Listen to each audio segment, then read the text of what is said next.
everybody. I'm Mark Thompson, and this is the Chief Executive Summit. For the last quarter century, we've interviewed hundreds of thought leaders and chief executives who have the greatest impact on making lives better across the world, whether as customers, employees, or communities of service everywhere. And we were just talking about how I had the opportunity to introduce this program back with Steve Jobs in 1998 when we didn't even know what a webinar was. Today now, this is a way we can touch so many people with practical experience from people like Dr. Kleinfeld, who is a unique talent in the sense with his experience because he's led companies as a chief executive on both sides of the Atlantic. He's been a global chief executive, both at Siemens and Alcoa, on those geographies where he was having the greatest impact. And we have with us also today Jacquelyn Lane, who's president of the 100 Coaches, and she is best-selling author of Being Coachable, which I make a principle in my life to be as often as possible. And it's been something that I'm sure that you too, Dr. Kleinfeld, have benefited from over the years, making sure that we can get coached by as many great experts as possible. So thank you both for being here today. Hello, Mark. A pleasure. Jacquelyn, a pleasure to be with you. May I suggest that you call me Klaus, because otherwise I might offer you a free medical exam, and that might not be a good thing, to be honest. Thank you. Yes. Please don't say Dr. Thompson either, because for much lesser reasons.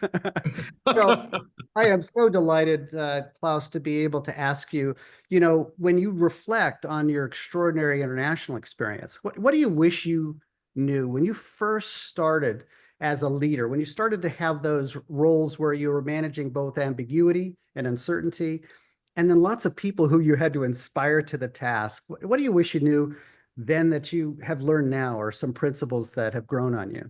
Well, a big thing that I learned late in my business career, but I fortunately learned it. I was a maniac, having grown up in Germany.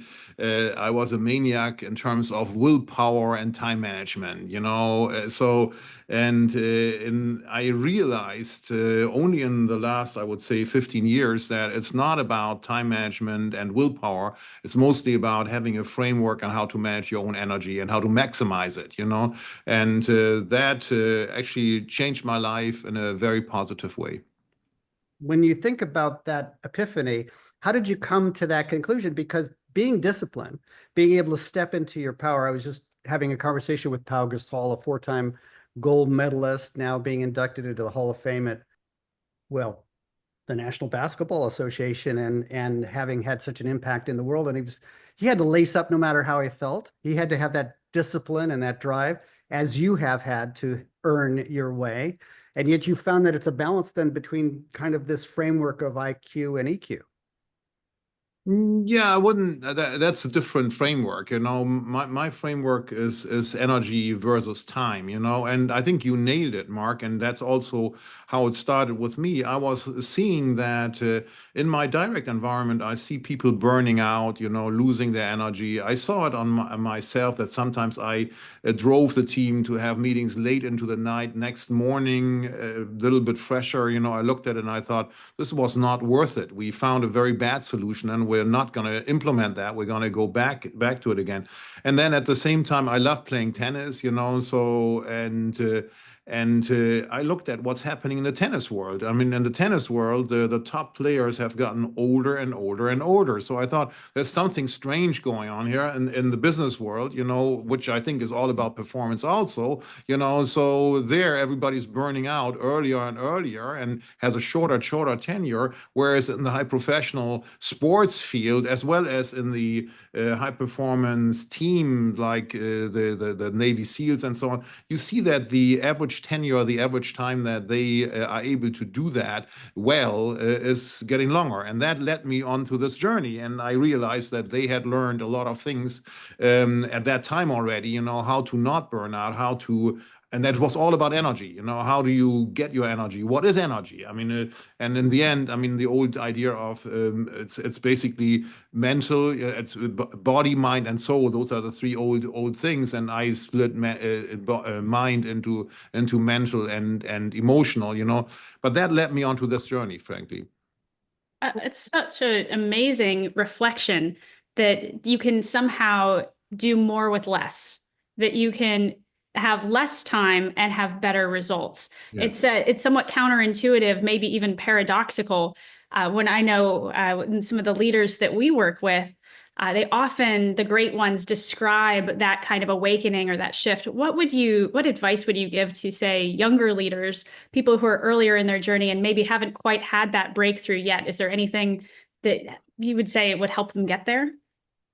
Yeah, so I obviously would say buy my book and read it. That's the first thing, leading to thrive, So because that was one of the reasons why the main reason why I wrote it, because I wanted to provide a framework, that I wish I had at an earlier point in time, and that it would have, as I said, made it much better, Jacquelyn. And so I think people have to understand physical emotion is relatively clearly understood. There are still elements in there that people underestimate, like I did for a lot of years, like sleep, like breathing. Breathing is not something that we do. We would not live without it. That breathing is one of the most powerful ways, how to manage a lot of things, not just your physique, but also your emotions and your mental state, this is one thing. The other thing is on the emotional side, I mean, who basically gives you emotions. I mean, to understand that you have a choice over your own emotions. You can control it, and how do you do it? And frankly, with a little training, it's not that complicated. On the mental side, it's all about what you focus on.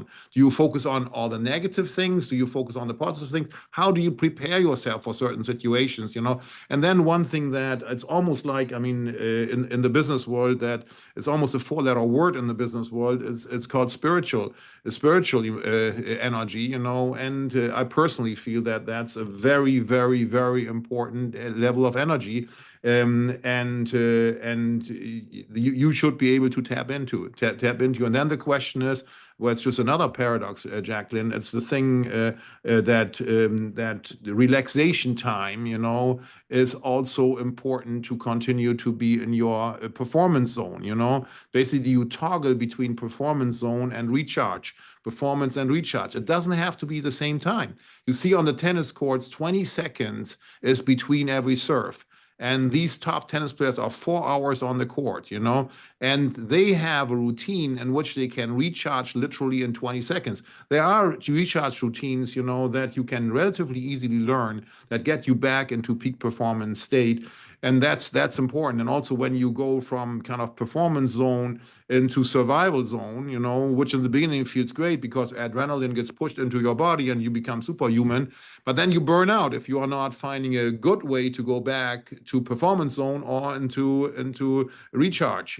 So those are things that I think I believe strongly can help people. And one thing we haven't talked about is the whole aspect of purpose. I mean, which is a very difficult concept, but it's the concept that mankind has always dealt with, and one of the reasons also why I wrote the book is because I wanted to have a little bit of time on myself to reflect on that and see what other people have said about it, and test my own hypothesis. And I realized that purpose is this thing what a laser does to light. A laser focuses light, and light is diffuse, and when you use it through a laser, it goes through walls, and through steel and all kinds of things. When you put purpose to your energy level, it literally allows you to do basically superhuman things. It's a theme that flows through a lot of Jacquelyn's work around the book when you talk about flourishing, didn't it, Jacquelyn? This idea of all those things coming together to create a life where you don't just survive, but you thrive. Do you know of times that, Klaus, when in the office you felt in greatest opposition to that and you had to pivot, or you find yourself reverting to the mean, reverting to the past behaviors? Yes, I absolutely and I think that never goes away, but I think it's like with so many things. When you have a conceptual understanding of things, you catch yourself when you're on the wrong track. When you are basically just pushing, or when you allow. You have a difficult negotiation. You want something to happen, and the other party completely sidetracks it, and you start to feel very annoyed, and to realize, why am I feeling annoyed? If I feel annoyed and my energy gets drained now, I'm going to be a worse person. I'm going to reduce my chances of making this a productive meeting. To then have a routine to say, how do I not allow this energy to be drained? How do I not allow this person to put their emotions onto me, and stop it and rather reverse it like a jiu-jitsu, to say, well, I'm going to not listen to that. I'm going to instead, do a very quick routine on focusing on my breathing without you even noticing. And with my breathing, I will strengthen my level of energy. So when you're done with your crap, I'll come back and try to bring this back into a productive conversation, So yeah. That's very powerful. I can remember a number of times where in the coaching process that I realized that you have to find something to love or appreciate about the person you're working with. Uh, Oh. or maybe you have no business in trying to help them or work with them. And that can sometimes be more challenging with some than others to find that which in the other person increases your energy, your curiosity, your engagement. What's your reflection of that as a leader? I think, Mark, you hit on something very, very important. I think that one thing that all humans have in common, no matter where they live, they want to be respected.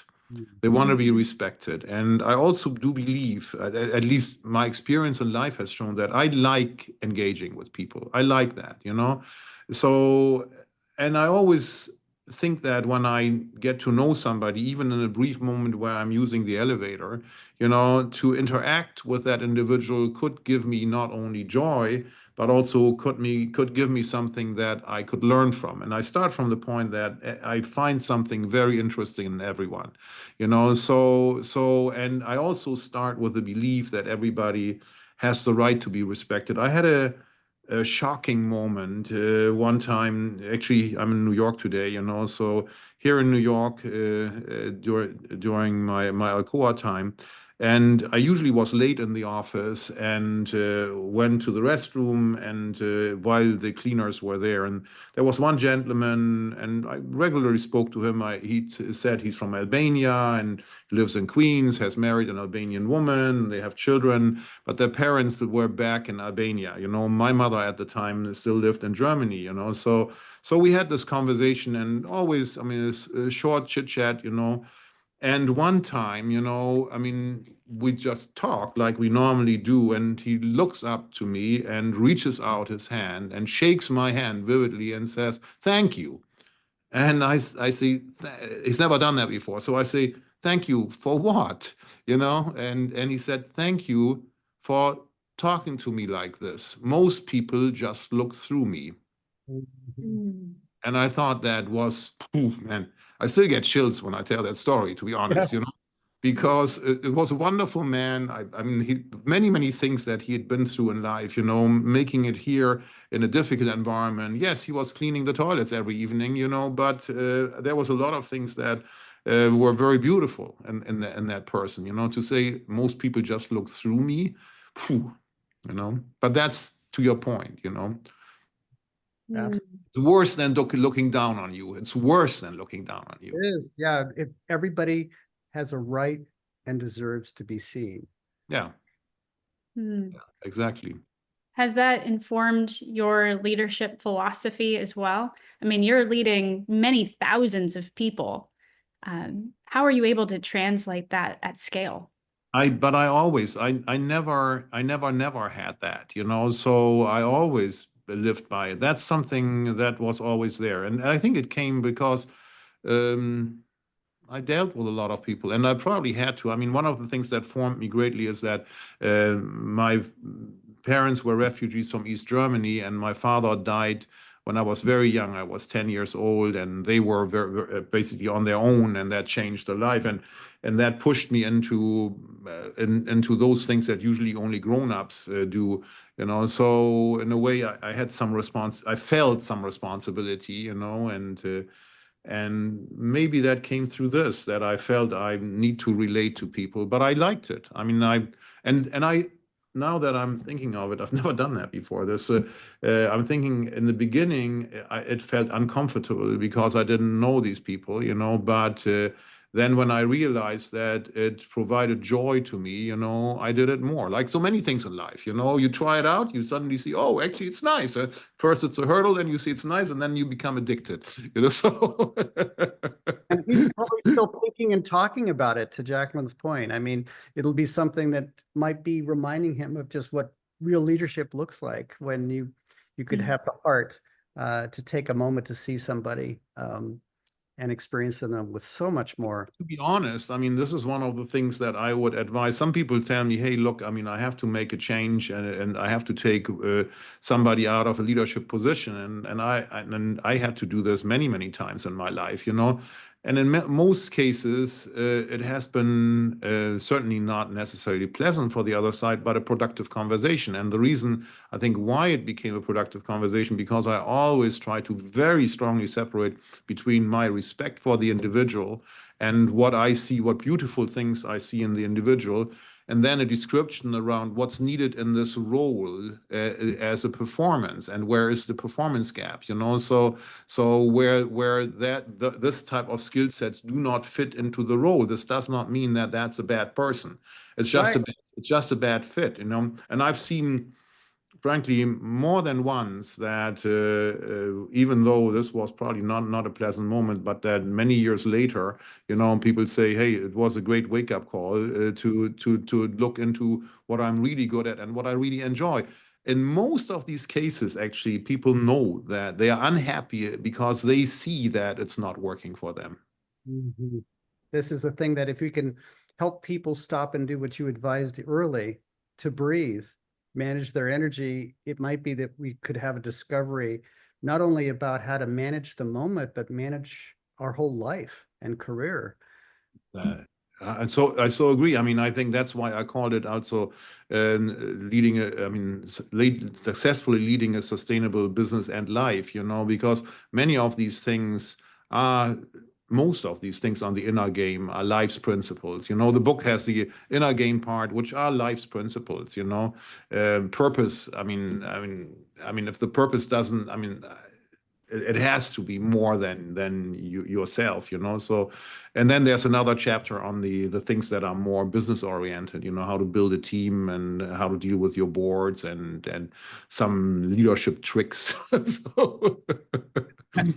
Tell us some of those leadership tricks, because you work with so many people who have varying levels of influence and Right. authority over you. A book that I've poured myself into is called CEO Ready, about how to earn and keep that role. And I talk about the 7 stakeholders, and those are among the people who you have to convince as peers that you're a good chief, that you're still worth sticking with when you ascend, or how do you reach out and tap and win hearts and minds on the board? And as we've just been discussing, how can you really light up your workforce?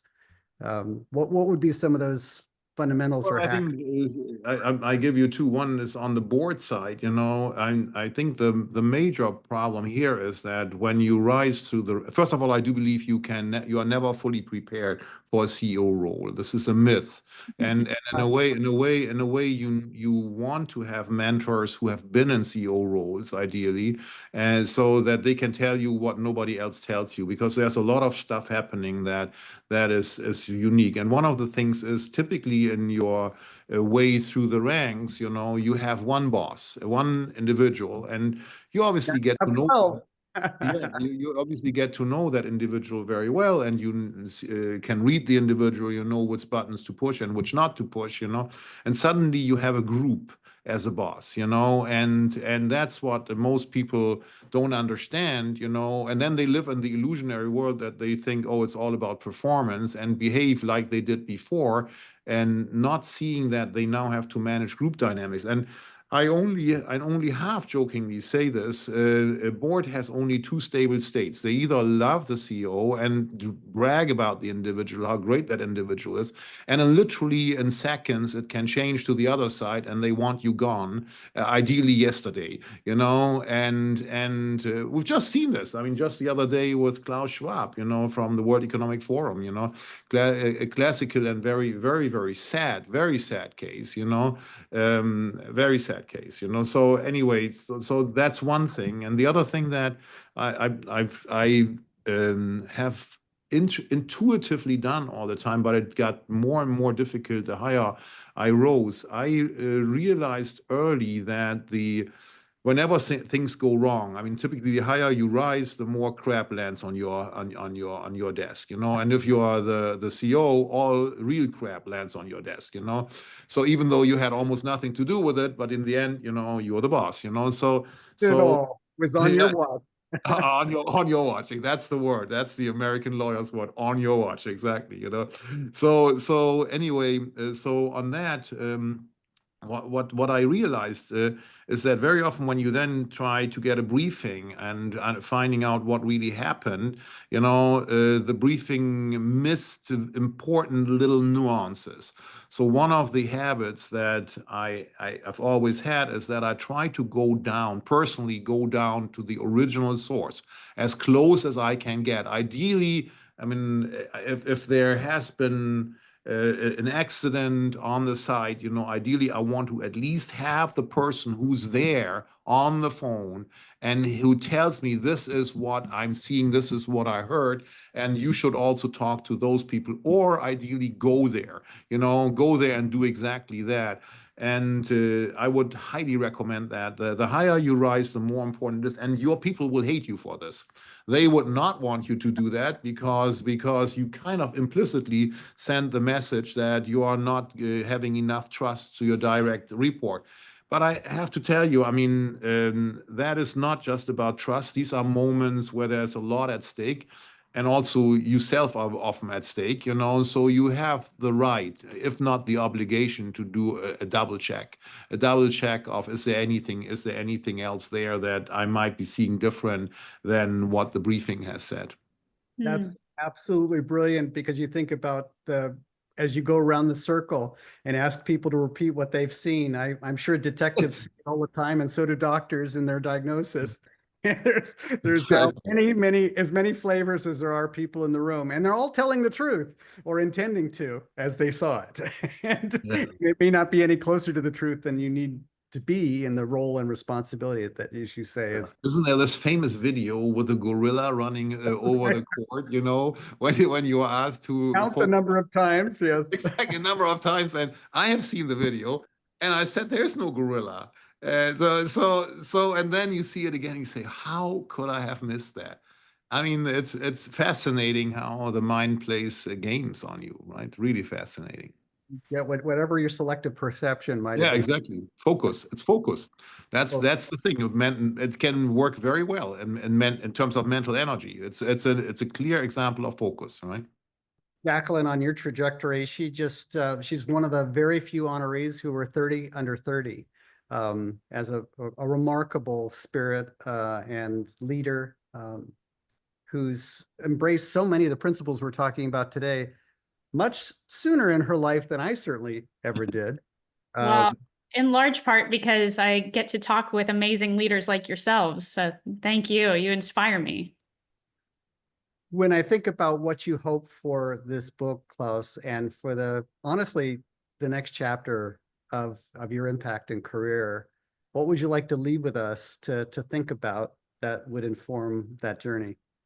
The most important thing is this in what I call the inner game, and that's also why I made it the first chapter. It's a very unusual leadership book, but I wanted to.